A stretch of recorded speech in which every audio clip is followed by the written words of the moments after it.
ಟಾಟಾ ಸಮೂಹ ಏರ್ ಇಂಡಿಯಾಗೆ ಹೊಸ ಸಿಒ ನೇಮಕ ಮಾಡುವ ಸಂಬಂಧ ಹುಡುಕಾಟ ನಡೆಸ್ತಾ ಇದೆ. ಅಮೆರಿಕ ಮತ್ತು ಬ್ರಿಟನ್ನಲ್ಲಿರುವಂತಹ ಪ್ರಮುಖ ಏರ್ಲೈನ್ಗಳನ್ನು ಈ ಸಂಬಂಧ ಸಂಪರ್ಕಿಸಿದೆ ಅನ್ನುವಂಥ ಒಂದು ಸುದ್ದಿಯನ್ನು ಎಕನಾಮಿಕ್ ಟೈಮ್ಸ್ ವರದಿ ಮಾಡಿದೆ. ಅಂದರೆ ಈಗಿನ ಏರ್ ಇಂಡಿಯಾ ಸಿಒ ಕ್ಯಾಂಬೆಲ್ ಅವರ ಅವಧಿ 2027ರ ಜೂನ್ಗೆ ಅಂತ್ಯ ಆಗ್ತಾ ಇದೆ. ಸೊ ಹಾಗಾಗಿ ಅವರ ಬದಲಿಗೆ ಹೊಸ ಸಿಒ ನೇಮಕಾತಿಗೆ ಸಂಬಂಧಪಟ್ಟ ಹಾಗೆ ಪ್ರಕ್ರಿಯೆಯನ್ನು ಆರಂಭಿಸಿದೆ ಅನ್ನುವಂಥ ವರದಿಯನ್ನು ಇಟಿ ಪ್ರಕಟಿಸಿರುವಂಥದ್ದು.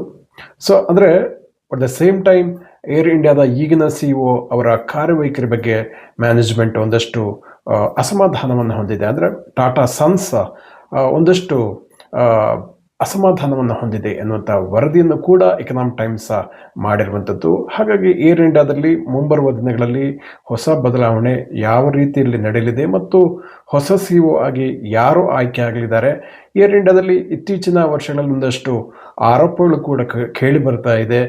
ಪ್ರಯಾಣಿಕರಿಗೆ ಸಿಗ್ತಾ ಇರುವಂಥ ಸೌಲಭ್ಯಗಳ ಬಗ್ಗೆ ಇರ್ಬೋದು, ನಿರ್ವಹಣೆಗೆ ಸಂಬಂಧಪಟ್ಟ ಹಾಗೆ ಇರ್ಬೋದು, ಒಂದಷ್ಟು ಆರೋಪಗಳು, ಅಸಮಾಧಾನಗಳನ್ನು ಸಾಮಾಜಿಕ ಜಾಲತಾಣಗಳಲ್ಲಿ ನಾವು ನೋಡ್ತಾ ಇದ್ದೀವಿ. ಈ ಹಿನ್ನೆಲೆಯಲ್ಲಿ ಹೊಸ ಸಿಇಒ ಬಂದ ನಂತರ ಏನಾದರೂ ಹೊಸ ಬದಲಾವಣೆ ಆಗುತ್ತಾ, ಸುಧಾರಣೆ ಆಗುತ್ತಾ ಅನ್ನುವಂತಹ ಒಂದು ನಿರೀಕ್ಷೆ ಕೂಡ ಇದೆ ಅಂತಲೇ ಹೇಳ್ಬೋದು.